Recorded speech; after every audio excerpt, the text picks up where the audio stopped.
আসসালামু আলাইকুম, স্বাগত জানাচ্ছি আরটিভি সকালের সংবাদে। আপনাদের সঙ্গে আছি আমি সিনথিয়া রহমান। ঢাকা চট্টগ্রাম মহাসড়কের কুমিল্লার অংশের 10টি পয়েন্টে একের পর এক ডাকাতির ঘটনা বেড়েই চলেছে। হাইওয়ে পুলিশের নিষ্ক্রিয়তাকে দায়ী করছে ভুক্তভোগীরা। সম্প্রতি আইনশৃঙ্খলা রক্ষায় ব্যর্থ হওয়ার অভিযোগে মিয়ারবাজার হাইওয়ে থানার ওসি প্রত্যাহার করা হয়েছে। কুমিল্লা থেকে আবুল খায়েরের পাঠানো তথ্যচিত্রে বিস্তারিত জানাচ্ছেন নাজিফ ফরাইজি। ঢাকা চট্টগ্রাম মহাসড়কের কুমিল্লার দাউদকান্দি উপজেলার শহীদনগর, ইলিয়টগঞ্জ, পুটিয়া, গোমতা, মাধাইয়া এবং চৌদ্দগ্রামের মিয়ারবাজার, ফাল্গুনকড়া, মিরসানি এলাকায় প্রায়ই ডাকাতির ঘটনা ঘটছে। সন্ধ্যার পর মহাসড়কে চলাচলকারী যানবাহন থামিয়ে অস্ত্রের মুখে জিম্মি করে ডাকাত দল যাত্রীদের সর্বস্ব লুটে নেয়। হাইওয়ে পুলিশের নিষ্ক্রিয়তার সুযোগে মহাসড়কের এসব পয়েন্টে ডাকাত চক্র রাজত্ব কায়েম করেছে। এতে মহাসড়কে যাত্রী ও চালকদের মাঝে আতঙ্ক বেড়েছে। ৫-৭ জন আসে, আইসা রাস্তার মাঝখানে দাঁড়ায় আমাদেরকে আটক করে সবকিছু নেয়, মাইদুর করে সবকিছু নিয়ে পরে তারা পলায় যায়। দাউদকান্দিতে কুমিল্লার ভিতরে গাড়ি সাইড করি না, বুঝছেন, এদিকে রটমট মাইরা দেয়, চাক্কায় পাম্পের করে কয়েকজন মিলে হাতে মিটে সব নিয়ে যায়। দাউদকান্দি থেকে চৌদ্দগ্রাম পর্যন্ত কমপক্ষে 12টি স্থানে ডাকাতির ঘটনা ঘটলেও হাইওয়ে পুলিশের অসহযোগিতার কারণে মামলাও হয়নি। সীমানা জটিলতার কারণে মামলা করতে পারে না ভুক্তভোগীরা। মহাসড়কের বিভিন্ন অঞ্চলে প্রতিনিয়তই ডাকাতি হয় এবং মোটরসাইকেল মাইক্রো যুগে নানা রকমভাবে মানুষের উপরে তারা অত্যাচার করে, ছিনতাই করে। পুলিশ পরিচয়ে চাল ভর্তি ট্রাক, প্রবাসীর মাইক্রোবাস, জুয়েলার্সে ডাকাতির ঘটনায় ব্যর্থতা স্বীকার করে ব্যবস্থা নেয়ার আশ্বাস দিলেন হাইওয়ে পুলিশ সুপার। আমরা এইভাবে জেলা পুলিশ এবং হাইওয়ে পুলিশ একসাথে কাজকর্ম করে এই ছিনতাই, ডাকাতি, চুরি যে ঘটনাই বলি না কেন, কোনোটাই আমাদের পুরোটাই অনাকাঙ্ক্ষিত। আমরা কাজ করছি। মহাসড়কে ডাকাতি বন্ধে পুলিশের কঠোর পদক্ষেপ নেয়ার দাবি চালক ও যাত্রীদের। নাজিফ ফরাইজি, আরটিভি। দর্শক, এ বিষয়ে আরো জানাতে ঢাকা চট্টগ্রাম মহাসড়ক থেকে সরাসরি যুক্ত হচ্ছেন সহকর্মী আবুল খায়ের।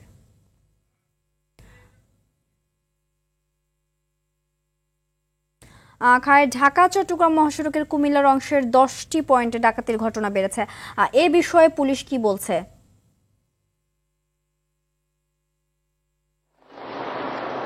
জি সিনথিয়া, ঢাকা চট্টগ্রাম মহাসড়কের ডাকাতির যেই ঘটনা, ছিনতাইয়ের ঘটনা, এই ঘটনা কিন্তু এখন নিত্য নৈমিত্তিক। গত 10-12 দিনের ভিতরে প্রায় 10-12টি ডাকাতির ঘটনা ঘটেছে বলে আমরা জানতে পেরেছি। গত 3-4 দিনে মহাসড়কের চৌদ্দগ্রাম এলাকায় থানার ঠিক অদূরে, চৌদ্দগ্রাম থানার ঠিক পাশেই কিন্তু 2টি দুর্ধর্ষ ডাকাতির ঘটনা ঘটেছে। এতে 2 প্রবাসীর সর্বস্ব লুটে নেওয়া হয়েছে। ভুক্তভোগীদের অভিযোগ যে থানার ঠিক অদূরেই যারা ডাকাত চক্র, তারা কিন্তু পিকআপ এবং ট্রাক দিয়ে তাদেরকে চাপা দিয়ে ব্যারিকেড দিয়েছে এবং ব্যারিকেড দিয়ে তাদের সর্বস্ব লুটে নিয়েছে। এদিকে ডাকাতির এসব ঘটনায় কিন্তু তারা পরস্পর, থানা পুলিশ এবং হাইওয়ে পুলিশ পরস্পরকে দায়ী করছে। অর্থাৎ ভুক্তভোগীরা যদি থানায় অভিযোগ করতে যায় তখন কিন্তু তাদেরকে হাইওয়ে পুলিশের কাছে প্রেরণ করা হয় এবং হাইওয়ে পুলিশের কাছে যদি তারা যায় তখন কিন্তু তাদেরকে বেঙ্গল থানায় প্রেরণ করা হয়, যার ফলে কিন্তু যারা ভুক্তভোগী হচ্ছে তারা মামলা এবং অভিযোগ কিন্তু সহসায় করতে পারছে না। অনেকে আবার এই ধরনের দোটানার ফলে কিন্তু অভিযোগ না করেই চলে যাচ্ছে। এদিকে মহাসড়কের যে 10টি পয়েন্টে ডাকাত চক্র যেভাবে সক্রিয় রয়েছে, এতে কিন্তু মানুষের মধ্যে উদ্বেগ, উৎকণ্ঠা কিন্তু বিরাজ করছে। মহাসড়ক কিন্তু দিন দিন আতঙ্কের মহাসড়কে পরিণত হয়েছে। সিনথিয়া, ঢাকা চট্টগ্রাম মহাসড়কের ডাকাত প্রবণতা নিয়ে এই ছিল আমার কাছে সর্বশেষ তথ্য। ধন্যবাদ। রমজানে চুরি, ছিনতাই ও ডাকাতি কমিয়ে রাজধানীবাসীর নিরাপত্তা নিশ্চিত করতে বিভিন্ন পয়েন্টে চেকপোস্ট বসিয়ে তল্লাশি চালিয়েছে যৌথ বাহিনী। চেকপোস্টগুলোতে প্রাইভেট কার, মাইক্রোবাস, সিএনজি ও মোটরসাইকেল থামিয়ে কাগজপত্র যাচাই ও তল্লাশি চালানো হয়। পাশাপাশি সড়কে চলাচল করা ব্যক্তিদের গন্তব্যস্থল ও বের হওয়ার কারণ জানতে চাওয়া হয়।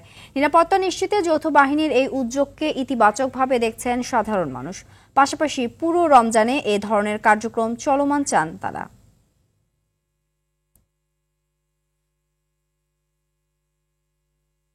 অভিযানটা অবশ্যই ভালো, তবে আমি গাড়িটা কিনে নিয়ে যাচ্ছি, তো আমার সাথে লাইসেন্স ছিল না, এই জন্য আমাকে মামলা দেওয়া হয়েছে। ঢাকা শহরে এমন সুন্দরভাবে চেকপোস্টগুলা, সেনাবাহিনী, পুলিশ সব মিলে একটা চেক আমাদের জন্য খুব ভালো আর কি। এটা ভালো হচ্ছে চেক করাটা, আর ওনাদের অভিযানটা এটা ভালো হচ্ছে, এটা দরকার ছিল। রমজান মাস হিসাবে, সামনে ঈদ হিসাবে।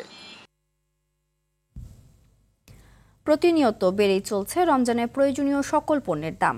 লেবু, বেগুন, শসা, কাঁচামরিচ হতে শুরু করে সকল পণ্যের দামে যেন আগুন ঝরছে। প্রতিটি লেবু 20 থেকে 30 টাকায় বিক্রি হচ্ছে।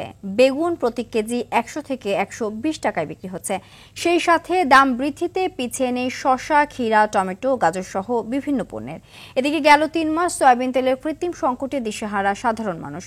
দোকানীদের অভিযোগ, সরবরাহ সংকট ও বেশিতে কেনায় বাড়তি দামে বিক্রি করতে হচ্ছে তাদের। কয়েক দফা দাম বাড়ার পর অবশ্য বাড়তি দামে এখন স্থিতিশীল চালের বাজার। রমজানের বাজার পরিস্থিতি জানাতে রাজধানীর কারওয়ান বাজার থেকে যুক্ত হচ্ছেন বিপুল দেব রায়। বিপুল, রমজানের পণ্যের দাম কেমন দেখছেন, ভোক্তারা কি বলছেন?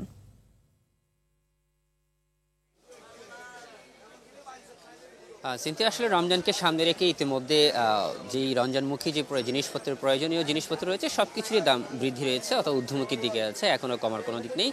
তবে সবচেয়ে বেশি যে বিষয়টি এবার ভোজ্য তেলের যে সয়াবিন তেলের যে বিষয়টি, সেটি একেবারেই সংকট যে আমরা গত কয়েকদিন ধরে বলে আসছি সেটা কিন্তু এখনও দেখা যাচ্ছে, অর্থাৎ বাজারে সয়াবিন তেলের যে সংকট সেটা এখনও কেটে ওঠে নেই। এবং আমরা আজকে কারওয়ান বাজারে বিভিন্ন দোকানে আমরা ঘুরে দেখতে পেয়েছি যে আসলে মানুষ এখন যে বোতলজাত সয়াবিন তেলের চেয়ে খোলা তেল এবং পাম অয়েলের প্রতি ঝুঁকছে বেশি, অর্থাৎ তারা এখন বোতলজাত সয়াবিন তেল না পাওয়া এবং সেই সাথে যেগুলো আছে সেগুলোরও কিছুটা দাম বৃদ্ধি করে বিক্রি করার ফলে কিন্তু সাধারণ মানুষ কিন্তু এখন খোলা সয়াবিন এবং পাম অয়েলের দিকে একটু ঝুঁকছেন বেশি। এবং সেই সাথে আমরা বিক্রেতাদের সাথেও কথা বলেছি, তারা বলছেন যে আসলে বাজার মনিটরিংয়ের যে বিষয়টি অভিযান চালানোর পরও কিন্তু এর কোনো শুরু হচ্ছে না, অর্থাৎ মিল মালিকরা কিন্তু আগের মতোই তারা সংকট দেখাচ্ছে, সেই জন্য বাজারে তেমন একটা পর্যাপ্ত পরিমাণে সয়াবিন তেল নেই।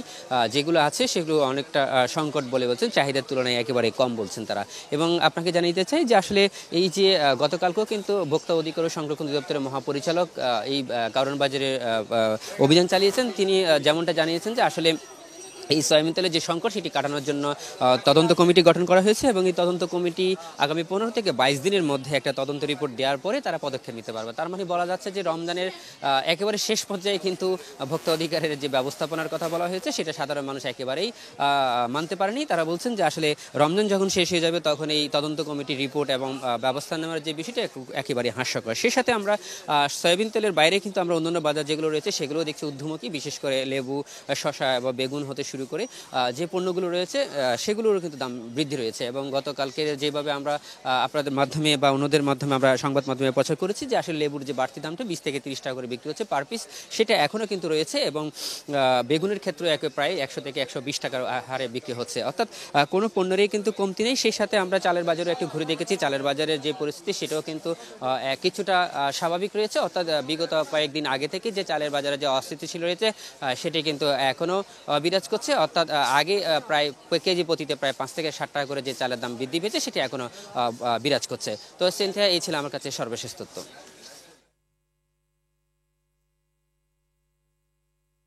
ধন্যবাদ। এদিকে রমজান ঘিরে বরিশালের বাজারে বেড়েছে নিত্য প্রয়োজনীয় পণ্যের দাম, এতে বিপাকে পড়েছেন ক্রেতারা। বাজারে চিরা প্রকারভেদে 60 থেকে 75 টাকা, ছোলা 110 টাকা, আলু বিক্রি হচ্ছে কেজি প্রতি 25 টাকা, রসুন 240 টাকা, পেঁয়াজ কেজিতে 5 টাকা বেড়ে 50 টাকায় বিক্রি হচ্ছে। মাছের দাম স্বাভাবিক থাকলেও কেজিতে 10 টাকা বেড়েছে সব ধরনের মুরগির দাম। গরুর মাংস 30 টাকা বেড়ে 780 টাকায়, খাসির মাংস 100 টাকা বেড়ে 1200 টাকায় বিক্রি হচ্ছে। এছাড়া ভোজ্য তেলের সংকট রয়েছে পুরো বাজার জুড়ে। এদিকে রমজান মাসে নিত্য পণ্যের দাম স্বাভাবিক রাখতে মনিটরিং বাড়ানোর দাবি জানিয়েছেন ক্রেতারা।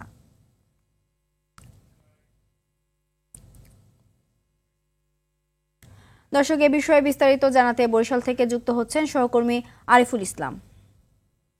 আরিফ, বরিশালে রমজান ঘিরে সব পণ্যের দাম বেড়েছে, ক্রেতারা কি বলছেন জানাবেন?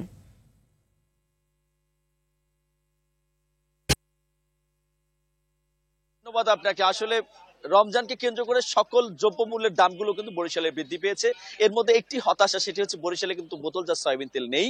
এটি কিন্তু আজকের ঘটনা না, গত 15 দিন থেকে একদমই সয়াবিন তেল বরিশালের বোতলজাত সয়াবিন তেল নেই। খুচরো বাজারে যে সয়াবিন তেলগুলো রয়েছে সেগুলো 190 টাকা ভাবে বিক্রি হচ্ছে। আমি একটু দেখাতে চাচ্ছি যে আমার পিছনে কাঁচা বাজার যে দৃশ্যটি, গত এক সপ্তাহের তুলনায় কিন্তু এই রমজানকে কেন্দ্র করে অধিক মূল্য বৃদ্ধি পেয়েছে। শসা কিন্তু 50 টাকা বিক্রি হচ্ছে, বেগুন বিক্রি হচ্ছে 70 টাকা। গত এক সপ্তাহ আগে যেখানে 45-50 50 টাকার মধ্যে ছিল, মানুষের ক্রয় ক্ষমতার মধ্যে ছিল। এবং ছোলা থেকে শুরু করে ডাল, বুট সবকিছুর দাম কিন্তু অধিকভাবে বৃদ্ধি পেয়েছে। এর মধ্যে হতাশার আরেকটি বিষয় বলে রাখি, বরিশালের বাজারে গরুর মাংস বিক্রি হচ্ছে 780 টাকা এবং খাসির মাংস বিক্রি হচ্ছে 1200 টাকা। আমরা দোকানিদের সাথে কথা বলেছিলাম কেন এই বৃদ্ধির কারণ। তারা বলছে যে আসলে বাংলাদেশ তো ভালো কথা, এখন ভারত থেকে যে গরুগুলো আসার কথা সেগুলোই আসছে না, সুতরাং এখন দামটা বৃদ্ধি পাচ্ছে। আমরা এই বিষয়ে গতকালকে ভোক্তা সংরক্ষণ দপ্তর এবং বরিশাল জেলা প্রশাসন যখন অভিযান চালিয়েছে তাদের সাথে কথা বলছিলাম, তারা বলছেন যে তাদের বাজার মনিটরিং চলছে এবং একই সাথে ভ্রাম্যমাণ আদালতও চলছে।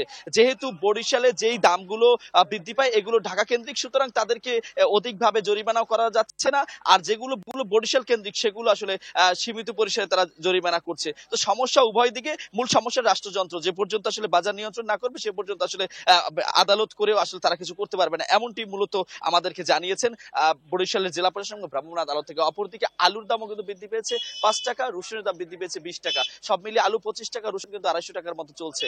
দাম সবটাই বেশি, এখন দরকার সঠিকভাবে বাজার নিয়ন্ত্রণ এবং রাষ্ট্রযন্ত্রের সঠিক তদারকি। সিনথিয়া, এতটুকু ছিল বরিশাল থেকে আমার কাছে। ধন্যবাদ।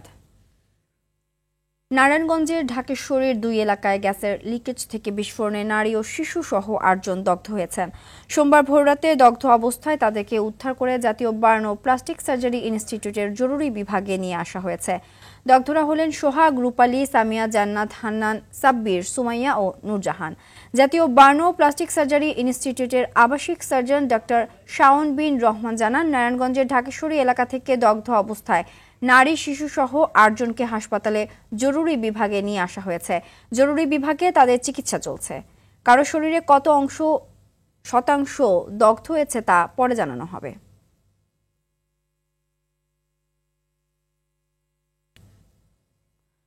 নোয়াখালীর হাতিয়ার নিঝুম দ্বীপের সি বিচ এলাকায় মাটি কেটে তৈরি হচ্ছে বাড়িঘর। কেউ কেউ মাটি কেটে কেটে দখল করছে বিচের জায়গা।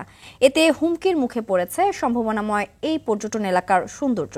এদিকে এ বিষয়ে নীরব ভূমিকা পালন করছে প্রশাসন। হাতিয়া থেকে ইসমাইল হোসেন কিরণের প্রতিবেদন জানাচ্ছেন সৈয়দা সামিয়া তামান্না। মায়াবী হরিণার বিশাল সমুদ্র সৈকতের জন্য পর্যটকদের প্রধান আকর্ষণ হাতিয়ার নিঝুম দ্বীপ সমুদ্র সৈকত। তবে বেশ কিছুদিন ধরেই একটি চক্র দ্বীপের সৌন্দর্য ধ্বংস করতে উঠে পড়ে লেগেছে। সিবিচ এলাকার উত্তর পাশে মাটি কেটে তৈরি হচ্ছে বাড়ি। কেউ কেউ বাড়ির আদলে পুকুর কেটে রেখেছেন। এরই মাঝে অনেকেই নির্মাণ করে ফেলেছেন ঘর। প্রশাসনের চোখের সামনেই সিবিচের জায়গা দখল করে নষ্ট করা হচ্ছে নিঝুম দ্বীপের সৌন্দর্য।